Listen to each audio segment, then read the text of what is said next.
Hey, coaches, I just wanted to talk about Matthew McGonaughey and the art of living experience and what we can all learn from that. Because I don't know about you guys, but I did sign up and register for it. And I absolutely 100% knew, as I'm sure you guys did too, that it was a launch event, that they would be selling a knowledge-based product at the end of it. Because when did Dean and Tony not do that? So I am sitting here chuckling at all the negative press that they've been getting. And even I saw the other day that it's in the UK Daily Mail. And if it's in the Daily Mail, it's probably gone wide because that's such a trashy newspaper that they tend to pick up any of the gossip. But here's what I want to offer. And here's what I was thinking about. I'm sure that Matthew McConaughey did that from his heart. I'm sure that he really feels impassioned to help others lead a life that they can be proud of, because he talks about it quite a bit, right? He's become known for that. And when we look at him as an example of what is possible, the reality is that making it big in Hollywood, I think, is an achievement, just like making it big in your own business, because you're becoming a personal brand. And how many of you have struggled? Because I know I did. If you guys have been following me for a bit, you know my story, you know how hard I found this. And so building your personal brand means getting out of your own way, getting past all the things you think, and getting through any of the negative self-belief we have that disables our ability to act in a positive way, I wanted to say.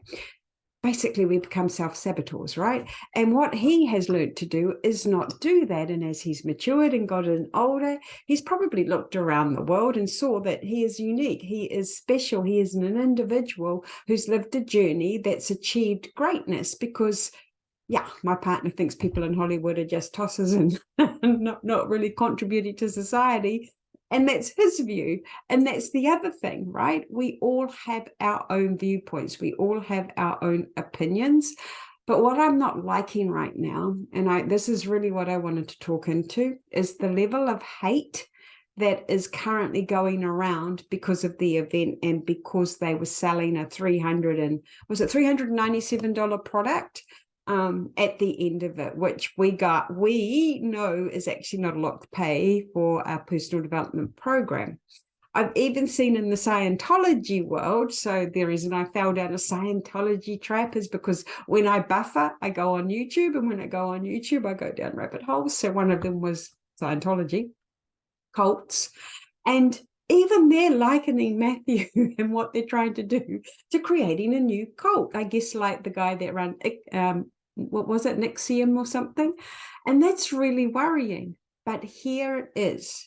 There were 2.4 million people on that event. Pretty sure, given industry standards, 10% bought, right? So that's 240,000 minimum bought the product. Now, I'm not here to talk about the revenue they made, because I like to think that's a secondary thing. I like to think that it's the people they're going to get to help, get to grow, give them a new way of being, a new awareness of how they can act in this life of ours. But we're not hearing from the 240,000, are we? And to be fair, I would think that the people that didn't get what they came for or chose to find fault with it, they've currently got the microphone. They're the ones we're hearing about. They're the ones that are getting to the press. They're the ones that are going on and on and on and about how unfair it is. Those people are going to show up in your world too. Maybe not to the extent where they make front page news and it becomes the topic of conversation, but haters are always going to hate. People are always going to create opinions. All that matters is what you decide to make that mean. Are you going to make that mean you should shrink back? Or are you going to make that mean, oh, I'm really sorry, that's how they see the world, but that's got nothing to do with me, my journey, my mission, my vision, what I am here for? Because I can guarantee you, Tony, Dean, Marie, Matthew, call them all by their first names, they're not sitting there lamenting about the fact that currently people are saying the event wasn't a great experience. They're not concentrating on that at all. They are concentrating on what their next steps are, who they get to help, who they get to support. So no matter what you think, remember, you have the power to make your own decisions. You have the power to make things mean things. You also have the power to sit there and view, as I do, the comments, the way people interpret things, because the broader, bigger aspect of this is, why is it that the press are only commenting on the negative?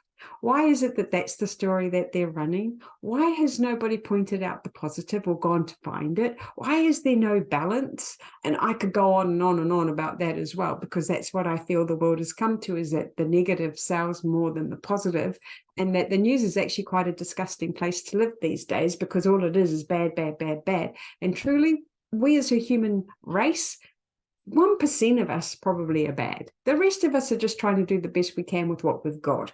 So why can't we have a better news story? Life is 50-50. So there is 50% bad in some ways and 50% good, because we need the 50% bad, right? If somebody dies, you want to feel sad. That's not something you want to feel great about. You don't want to be going around, yay, he's dead type thing. So that's why we've got to have the balance. Now I'm just rambling. So what did I come on here to say? Learn from that.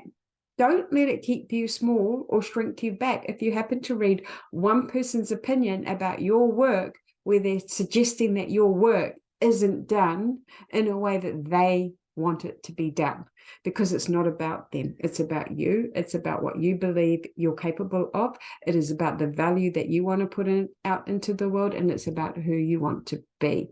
If you focus on that and who you get to help, then you will never go wrong. Stay true to you, keep doing what you're doing, and keep showing up. And that is how you build your profitable coaching business. I hope this was helpful. I'll see you later. Bye.